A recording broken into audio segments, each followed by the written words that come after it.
So good. My God. What's up, guys? Welcome back to another episode of Cooking Addiction. I am really excited about this one. It is a fried chicken Thai style, and it has a secret ingredient which is in front of you in the bowl. It is Thai red curry paste. 4 tablespoons of Thai red curry paste. We're adding half a cup of water, half a cup of rice flour. Guys, this is so epic. The Thai red curry paste just makes it super flavorful. And then, as if that wasn't flavorful enough, we've served it with a Jaew dipping sauce, which is a Thai dipping sauce typically served with grilled dishes. Oh my God, sweet, sour, savory, delicious. Just added about a half a tablespoon of fish sauce and a few shakes of salt. And guess what? Our batter is done. So all we're gonna do now is add a chicken thigh. I'm only doing one today because I'm just feeding myself. But there's enough batter here to do 4 thighs, maybe even 5. I'm adding a little bit of ice to this because when you have an ice cold batter, that will help keep the batter crispy once it's finished. Now we're going to start on the dipping sauce. So this is tamarind. Now tamarind comes in a block that is very sort of dense and sticky and it has seeds in it. So I'm just cutting it up. This is how I like to prepare it. Cut it up in small pieces and then cover it with water. And then I'm going to pop it in the microwave just for a minute or so. And that just kind of helps loosen it up. What we're trying to do is extract all of the pulp, and we're going to strain out the seeds so that it's just a smooth consistency. So I'm going to mash that with a fork, and you're going to see after a couple minutes of doing this, it goes from being kind of watery to kind of thick, like a paste.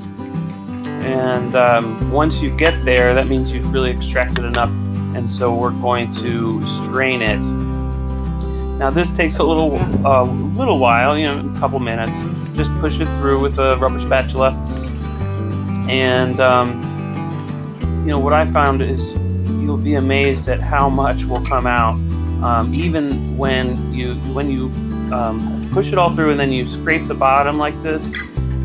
You can still get more out if you continue to push through and then scrape the bottom again. So with our finished tamarind pulp, we're going to do 2 tablespoons of that. And the next ingredient is palm sugar. Now this is, Thailand's sort of home sugar. It's extracted from the palm tree, the sugar palm tree, I believe. And there's actually different kinds that come from different trees. But anyway, it's got a really nice kind of butterscotchy flavor. And it's just much more interesting than regular sugar. You could absolutely use, like, brown sugar would work. Or even white sugar, but if you have the brown, I would definitely use that. So a tablespoon of fish sauce and a tablespoon of lime juice. So yes, we are using 2 sources of sour. If I didn't mention it, tamarind is a very sour flavor, although it's more sort of sweet in character than lime juice. Lime juice is more fresh. So I like to have both because it just brings a nice complexity. So I just added a dash of dried red chili flakes. You can add that to taste. In fact, I add more later to this because I really like things spicy. A diced shallot, or about half of one. You don't need a ton because we're going to add green onions. So 1 green onion. And there's one more step, and it may look like it's hard, but it's really not. You just take a pan, put some rice. So what we're making is called khao kua, and it's just toasted ground rice powder. And it adds this really nice, toasty, nutty kind of aroma. So you're going to just dry fry it in a pan like that until it gets, I drop some there, until it gets toasty and nutty, and it's a really fragrant, wonderful thing to make. I love making this in my kitchen. It just takes a couple of minutes. So here I'm using my stone mortar and pestle, but you could totally use a spice grinder for this. Just don't make it so fine that it's like flour consistency. You want a little bit of granularity to this. So I held it up there so you can kind of see it is powdery, but it's got sort of some slightly larger pieces. Not whole rice grains at all. You don't want that, but you want not flour consistency.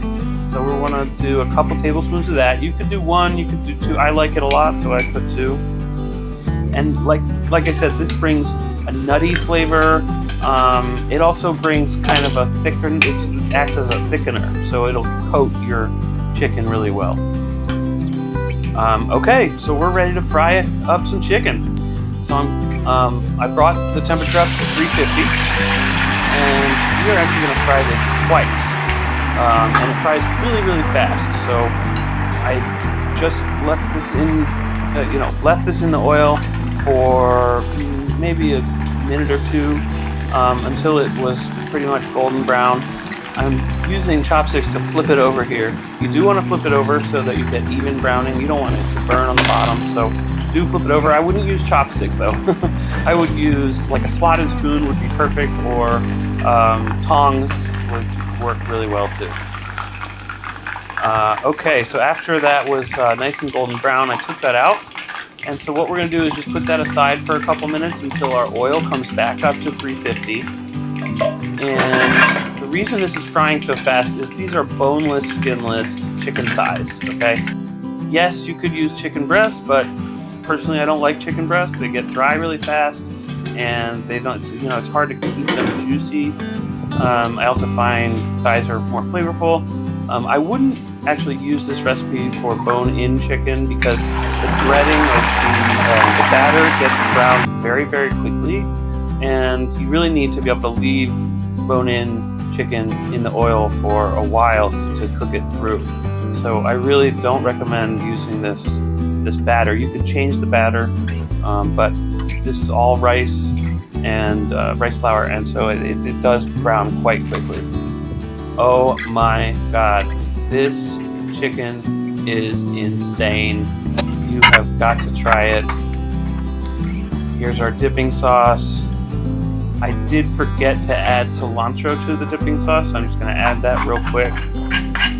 And guys, I don't know how to describe to you. This is one of the most delicious things I've eaten in a long time. And look how easy.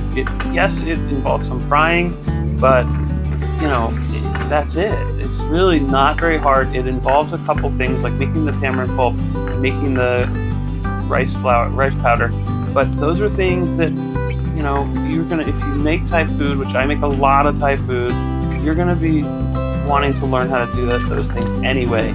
So trust me, guys, try this recipe. Oh, good. You will not be sorry that you did. Super, super impressive for a party.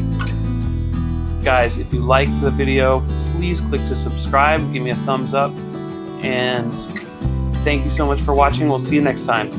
Bye-bye.